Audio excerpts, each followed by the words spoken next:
Shalom, mari kita berdoa sebelum kita mendengarkan firman Tuhan. Bapa di dalam surga, segala puji syukur bagimu untuk anugerah kasih setiamu bagi hidup kami sampai dengan hari ini. Tuhan kembali boleh mempertemukan kami lewat ibadah secara virtual saat ini. Mari bukalah mata rohani kami supaya kami sungguh-sungguh mengerti firman Tuhan. Hamba-Mu yang menyampaikan, biarlah Tuhan urapi sedemikian rupa supaya sungguh-sungguh firman ini boleh disampaikan dengan baik dan kami semua yang boleh mendengarkan, kami boleh diberkati oleh Tuhan dan kami mendengarkan dan kemudian melakukan firman itu di dalam kehidupan kami. Berbicaralah Engkau kepada kami Tuhan, kami siap mendengarkannya dalam Kristus Yesus kami berdoa. Amin. Kaum ibu yang terkasih, topik firman Tuhan ataupun khotbah bagi kita hari ini adalah pendengar atau pelaku firman Tuhan. Dan nats firman Tuhan bagi kita diambil dari Yakobus pasal yang pertama, ayat yang ke-19 sampai dengan ayatnya yang ke-27. Demikian firman Tuhan bagi kita, saya akan membacakannya. Hai saudara-saudara yang kukasihi, ingatlah hal ini. Setiap orang hendaklah cepat mendengar tetapi lambat untuk berkata-kata dan juga lambat untuk marah. Sebab amarah manusia tidak mengerjakan kebenaran di hadapan Allah. Sebab itu buanglah segala sesuatu yang kotor dan kejahatan yang begitu banyak itu. Dan terimalah dengan lemah lembut firman yang tertanam di dalam hatimu yang berkuasa menyelamatkan jiwamu. Tetapi hendaklah kamu menjadi pelaku firman dan bukan hanya pendengar saja. Sebab jika tidak demikian kamu menipu diri sendiri. Sebab jika seorang hanya mendengarkan firman Allah dan tidak melakukannya, ia adalah seumpama seorang yang sedang mengamati mukanya yang sebenarnya di depan cermin. Baru saja ia memandang dirinya, ia sudah pergi atau ia segera lupa bagaimana rupanya. Tetapi barang siapa meneliti hukum yang sempurna, yaitu hukum yang memerdekakan orang lain dan ia bertekun di dalamnya. Jadi bukan hanya mendengar untuk melupakannya, tetapi sungguh-sungguh melakukannya, ia akan berbahagia oleh perbuatannya. Jikalau ada seorang menganggap dirinya beribadah tetapi tidak mengekang lidahnya, ia menipu dirinya sendiri, maka sia-sialah ibadahnya. Ibadah yang murni dalam dan yang tak bercacat di hadapan Allah Bapa kita ialah mengunjungi yatim piatu dan janda-janda dalam kesusahan mereka dan menjaga supaya dirinya sendiri tidak dicemarkan oleh dunia. Demikian pembacaan firman Tuhan bagi kita. Kaum ibu yang terkasih, sesungguhnya ada banyak orang di sekitar kita bisa menemukan orang yang begitu pintar secara teori, tetapi ketika disuruh untuk melakukan apa yang dipahaminya secara teori, dia tidak bisa. Ada juga orang yang pintar mengatakan sesuatu, pandai berkata-kata, tetapi kalau kita lihat apa yang dikatakannya itu sama sekali tidak dilakukannya. Istilah ini sering disebut dengan istilah NATO, no action, talk only. Atau OMDO, ngomong doang. Olhat, holan hata. Nah, istilah-istilah ini sesungguhnya mau menunjukkan bahwa ada orang yang memang pintar secara perkataan, berbicara secara teori, tetapi di dalam pelaksanaan nol sama sekali. Demikian juga bisa saja seseorang sesungguhnya memiliki pengetahuan yang mendalam, yang bagus tentang Alkitab. Tetapi belum tentu dia menghidupi apa yang dipahaminya itu. Dalam satu bukunya, seorang yang bernama C.S. Lewis menuliskan ada seorang setan senior berbicara kepada setan junior. Di dalam tulisannya itu, dia berkata begini, biarkanlah setiap orang Kristen melakukan apapun terhadap firman Tuhan, asal ia tidak melakukan firman tersebut. Biarkan kalau ia menganalisa firman itu sampai dalam, bahkan menulis buku tentangnya. Karena justru cara paling ampuh untuk mematikan benih yang ditanam oleh musuh besar kita dalam jiwa orang tersebut.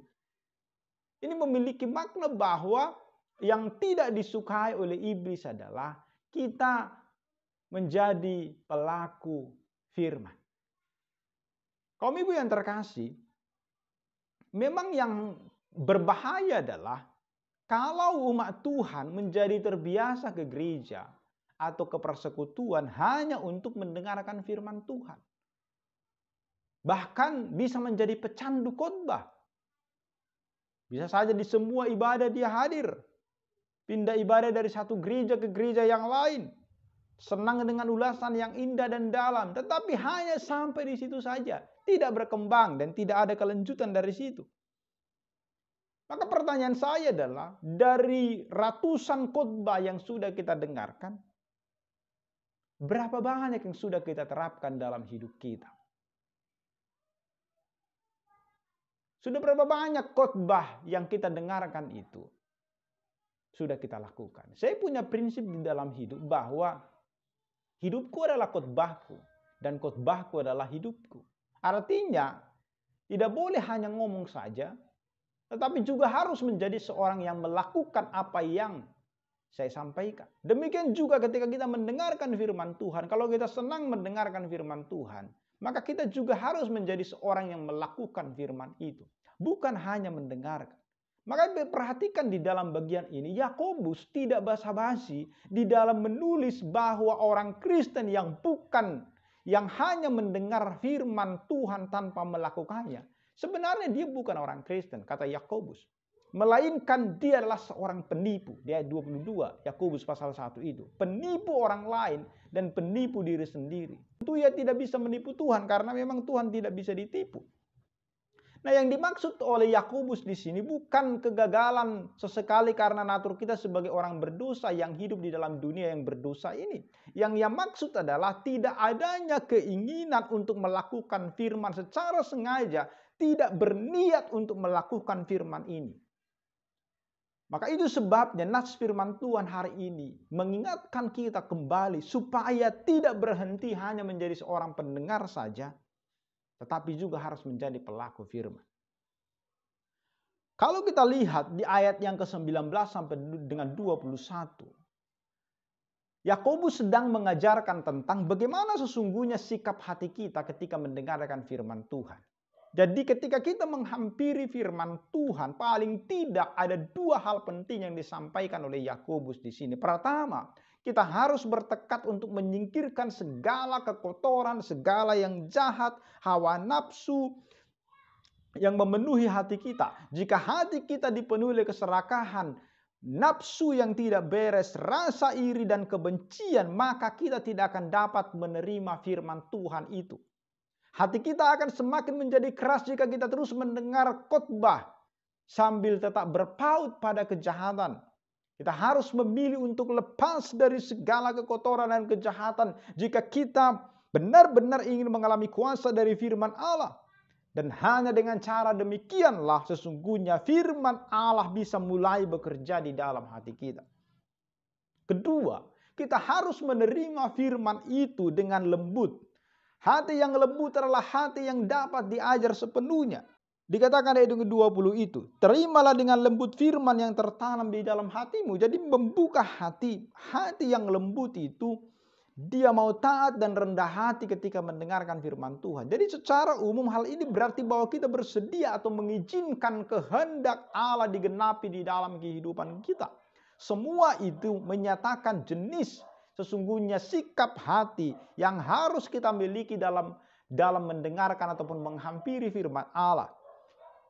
Dan orang-orang semacam ini yang bisa menerima firman Allah di dalam dirinya. Hal yang sama nanti kalau kita baca di dalam surat Rasul Petrus itu di 1 Petrus pasal yang kedua ayat 1 sampai dengan kedua, Petrus menyatakan bahwa kalau mau belajar firman Tuhan, pertama kita harus menyingkirkan segala dosa yang merintangi kita. Yang kedua, kita harus terus merindukan firman Allah seperti bayi yang merindukan air susu. Dan yang ketiga selanjutnya adalah kita akan bisa bertumbuh secara rohani. Kaum ibu yang terkasih, kalau begitu apa yang kita bisa pelajari selanjutnya dari surat Yakobus ayat yang ke-22 sampai dengan ayat yang ke-27. Yang pertama, Yakobus ingin mengatakan bahwa mendengar itu penting tetapi tidak cukup. Di dalam ayat 22 mengingatkan kita supaya tidak sekedar menjadi pendengar firman. Jadi sekalipun terlihat seperti suatu pernyataan yang sederhana saja, tapi kalimat ini sesungguhnya berisi hikmat. Sebenarnya ini persoalan yang sangat lazim di tengah jemaat. Kita tahu bahwa gereja sesungguhnya tidak kekurangan orang untuk mendengarkan khotbah. Masih banyak orang yang mau mendengarkan khotbah, walaupun banyak juga yang tidak mau mendengarkan. Tetapi kalau kita lihat masih banyak orang yang mau mendengarkan khotbah. Kita sendiri pun sangat senang mendengarkan khotbah. Tetapi yang menjadi persoalan adalah hanya menjadi pendengar saja. Ada banyak orang yang rela mengeluarkan uang demikian banyak hanya untuk mendengarkan seorang perkhotbah terkenal di daerah lain. Bahkan ke luar negeri dengan ongkos dan biaya yang cukup mahal. Tapi demi memuaskan keinginannya untuk mendengarkan khotbah dari seorang pengkhotbah terkenal, maka dia rela pergi ke sana. Tetapi persoalannya adalah, apakah kemudian itu membuktikan bahwa orang tersebut mengasihi Tuhan atau mencintai firman Allah? Tidak selalu seperti itu. Kalau kita perhatikan ayat 22 yang disampaikan oleh Yakobus ini, bahwa mendengarkan firman itu memang sesuatu hal yang sangat penting. Karena apa? Karena mendengarkan firman adalah salah satu syarat untuk melakukan firman. Kalau kita tidak mendengar firman, bagaimana mungkin kita akan melakukan firman itu? Maka salah juga orang yang berkata bahwa dia tidak perlu mendengarkan firman Tuhan. Dia tidak perlu terlalu banyak mendengarkan firman Tuhan. Yang penting adalah, bagi saya adalah saya mengasihi. Nah, ini juga satu pengajaran yang salah juga. Karena lewat ukuran mana kasih kita itu akan kita tentukan. Kalau kita tidak pernah mendengarkan atau membaca firman Tuhan, kasih yang kita terapkan itu jangan-jangan adalah kasih yang berdasarkan pemahaman atau pengertian kita sendiri. Bukan kasih yang sesungguhnya diinginkan oleh Tuhan. Kemudian kalau kita melihat lagi selanjutnya, Pak Yakobus tidak mengatakan bahwa mendengarkan firman Tuhan itu bukanlah sesuatu hal yang penting. Dia berkata bahwa bukan hanya pendengar saja. Jadi persoalan yang sedang dibahas di ayat 24 sampai dengan ayat yang ke-25 adalah orang yang mendengarkan firman Tuhan, tapi kemudian melupakannya. Jadi mendengar firman itu begitu penting sesungguhnya.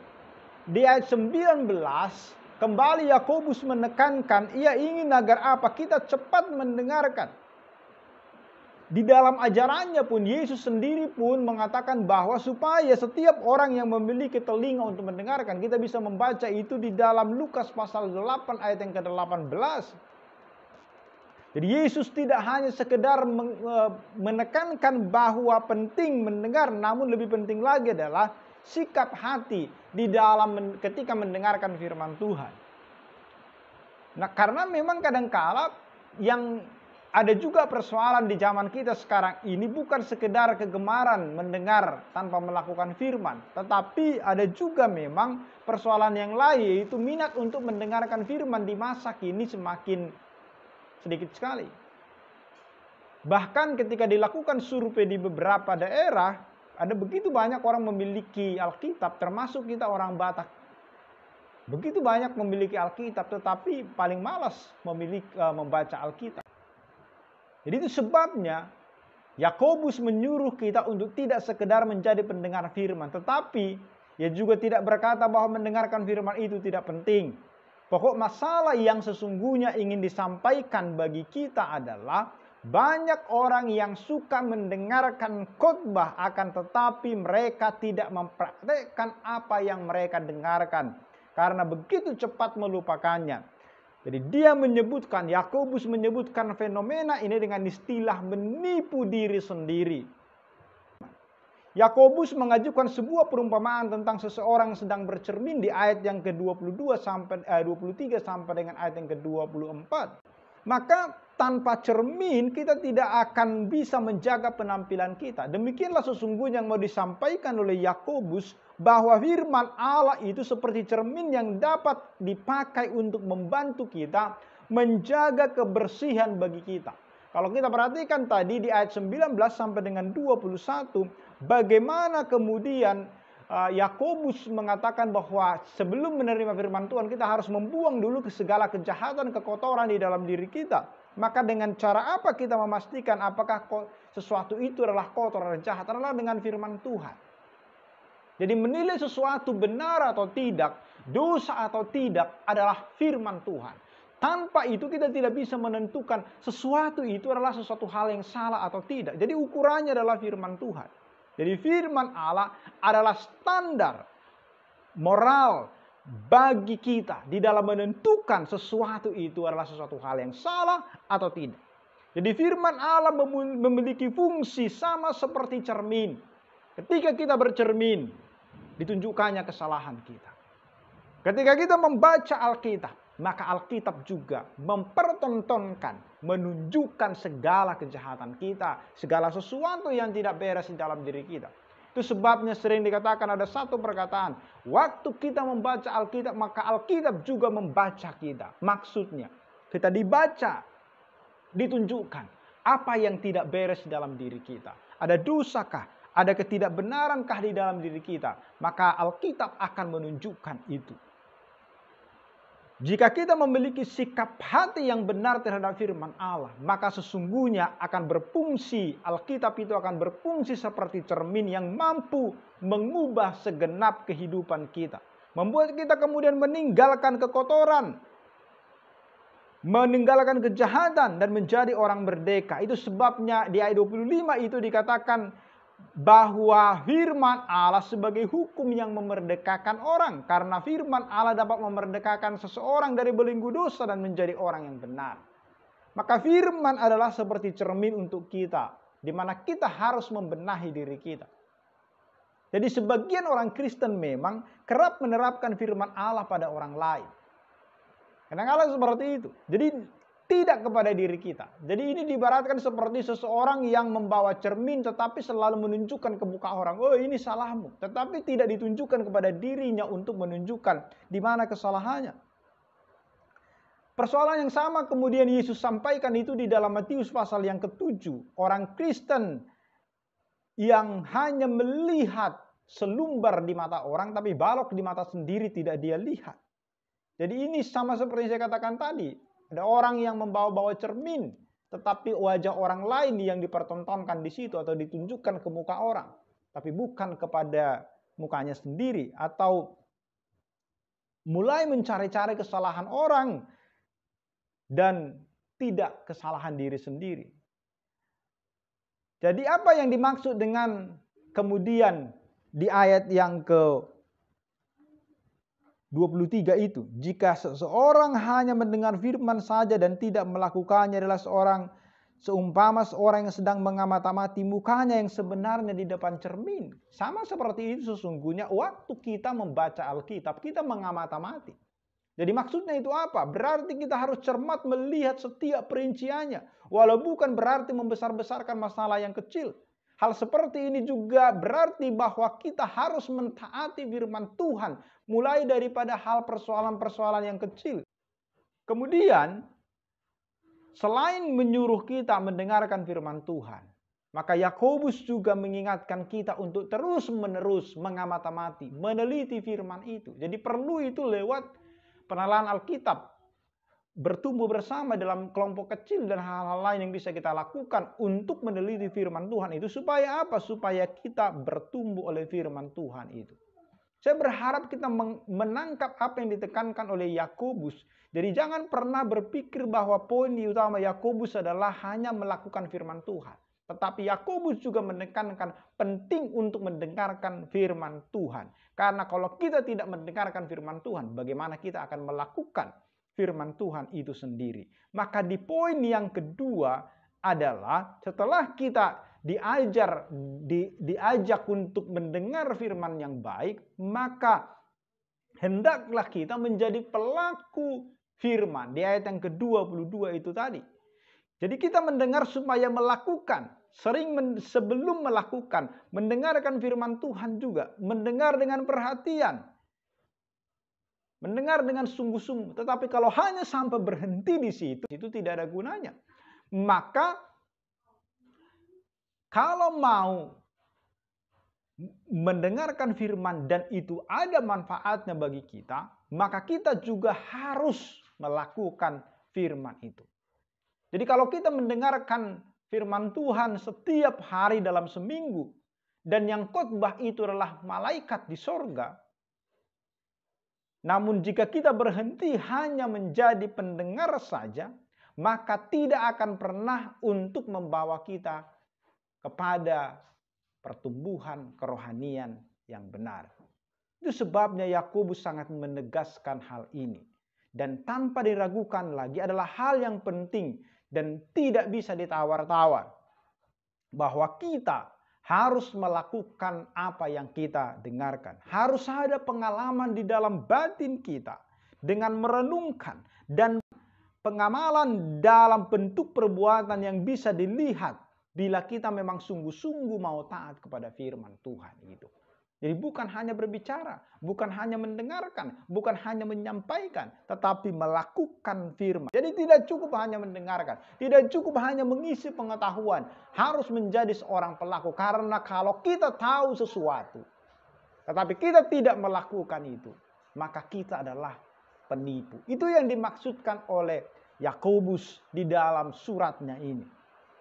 Jadi kita melihat bagaimana cara mempraktekkan ataupun melakukan firman Tuhan itu. Kalau kita membaca di dalam Yakobus 1 ayat 26-27 itu, Yakobus mengatakan, jikalau ada seorang menganggap dirinya beribadah tetapi tidak mengekang lidahnya, ia menipu dirinya sendiri, maka sia-sialah ibadahnya. Jadi sebelum masuk ke dalam kedua ayat ini, sesungguhnya tadi kita melihat bahwa penting sekali untuk melakukan firman Tuhan. Jadi apa hal yang termasuk dalam melakukan firman itu? Apakah melakukan firman berarti kita bertindak secara harfiah sesuai dengan firman yang ada dalam Alkitab? Yakobus memberitahu kita bahwa ada dua cara untuk melakukan firman Tuhan itu. Kita lihat adalah di dalam bagian ini 26-27, Yakobus menunjukkan ada dua macam ibadah yang disebutkan di sini. Pertama adalah ibadah yang benar. Sedangkan yang satu lagi yang disebut oleh Yakobus sebagai ibadah yang sia-sia. Jadi Yakobus memberitahukan kita bahwa dari sudut pandang Tuhan semua perbuatan yang hanya di luarnya saja adalah perbuatan yang sia-sia. Termasuk kalau itu dilakukan adalah atas dasar ibadah. Jadi apakah ibadah yang sia-sia itu? Mengacu kepada mereka yang mendengarkan namun tidak melakukan firman Tuhan. Sebagai contoh, ibadah orang-orang Farisi jelas termasuk ke dalam jenis ibadah yang sia-sia. Apakah itu berarti bahwa mereka hanya mendengar tanpa melakukan firman? Jelas tidak. Sebaliknya kalau kita memperhatikan bahwa orang Farisi itu begitu giat mentaati hukum Taurat. Karena orang-orang Farisi yang taat kepada hukum Taurat itu dipandang sebagai orang yang ibadahnya sia-sia, maka muncul pertanyaan. Anda mungkin sangat bersemangat mentaati firman Tuhan. Namun bagaimana Anda dapat memastikan bahwa semangat kita itu di dalam melakukan firman itu berbeda dengan orang-orang Farisi? Apa bedanya kita dengan orang-orang Farisi yang begitu taat, bersungguh-sungguh, bahkan mentaati firman Tuhan itu? Apakah yang dimaksud oleh Yakobus saat dia berbicara tentang hal melakukan firman? Bahwa kalau kita mempraktekkan apa yang kita dengarkan, kita tidak bisa menyangkal bahwa memang itu adalah melakukan firman Allah. Di dalam Yakobus 1 ayat 27 dan juga di Yakobus 2 ayat 15 sampai dengan 16 menegaskan hal itu kepada kita. Akan tetapi Yakobus mengacu pada pokok yang jauh lebih luas daripada apa yang sedang dia bicarakan tentang melakukan firman. Pengertiannya tentang melakukan firman adalah perubahan di dalam batiniah kita oleh firman Allah. Jadi melakukan firman itu adalah ada sesuatu hal yang berubah. Bukan hanya sekedar letter-let melakukan firman ketika kita mendengarkan kasihilah orang lain kita melakukan itu. Tetapi yang paling penting sesungguhnya adalah ada sesuatu hal yang mengubah hidup kita sehingga dia mengasihi, sehingga kita mampu mengasihi orang lain. Jadi bukan hanya sekedar ketika kita kasihilah musuhmu maka kita langsung pergi menjumpai dia. Kemudian berkata aku mengasihimu, bukan hanya sekedar seperti itu. Tetapi ada yang mendasari diri kita, ada sesuatu hal yang mengubah hidup kita. Sehingga kemudian kita mampu untuk mengatakan kita mengasihi mereka yang membenci kita atau yang menjadi musuh kita. Kemudian yang kedua, selain daripada firman mengubah batiniah kita adalah tindakan lahiriah mentaati firman itu. Jadi di dalam hati berubah dan kemudian ada tindakan lahiriah kita untuk melakukan firman itu. Jadi secara khusus ditekankan di sini perubahan dalam batiniah yang Rasul Yakobus begitu merindukan, ada pertumbuhan rohani orang-orang kudus. Bagaimana supaya akhirnya orang-orang yang mendengarkan firman itu menjadi sempurna dan dewasa secara rohani. Mungkin kita puas dengan kehidupan rohani kita yang suam-suam kuku, akan tetapi itu bukan apa yang dikehendaki oleh Tuhan dan juga tidak dikehendaki oleh Yakobus di dalam bagian ini. Di dalam Yakobus pasalnya yang pertama dia menggunakan kata sempurna sebanyak 4 kali. Dia ingin kita mengerti bahwa ujian iman adalah dalam rangka membuat kita menjadi sempurna. Kalau kita membaca nanti di ayat 3 dan 4, dia berkata bahwa semua yang Allah berikan itu sempurna. Dan di ayat 27 dia berbicara tentang hukum Allah yang sempurna yang bisa menyempurnakan kita. Ibadah yang murni dan yang tak bercacat di hadapan Allah Bapa kita dalam mengunjungi yatim piatu dan janda-janda dalam kesusahan mereka dan menjaga supaya dirinya sendiri tidak dicemarkan oleh dunia. Jadi kalau kita memperhatikan di sini perbedaan yang sungguh-sungguh tajam yang disampaikan oleh Yakobus, ada 2 macam ibadah itu. Yang satu adalah ibadah yang lahiriah, yang satunya adalah ibadah yang rohania. Yakobus ingin agar kita mengerti bahwa pelaku firman sejati adalah orang yang dikendalikan dan diubah dari dalam oleh Allah. Jadi ada perubahan batiniah dan kemudian menjalankan ajaran Tuhan di dalam kehidupan sehari-hari. Itulah yang disebut melakukan firman. Jadi pertama, kita diubahkan oleh firman itu. Batiniah kita diubahkan. Dan kemudian akhirnya apa? Kita melakukan firman Tuhan itu di dalam kehidupan kita sehari-hari. Itulah definisi daripada Yakobus tentang melakukan firman Allah.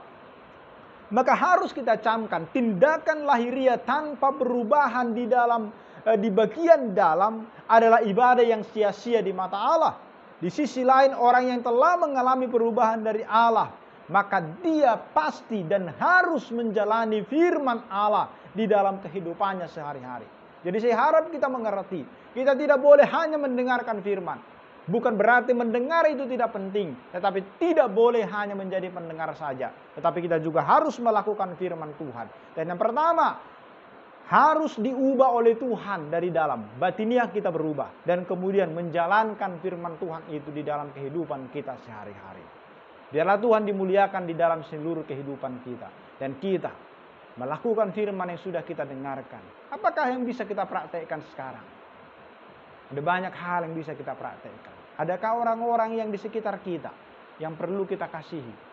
Tapi kita memberikan sesuatu kepada mereka karena ada perubahan di dalam diri kita. Kita mengerti apa arti kasih itu dan kita memahami kasih Allah bagi kita sehingga kita mengasihi orang lain. Itulah tindakan melakukan firman Tuhan itu dengan benar.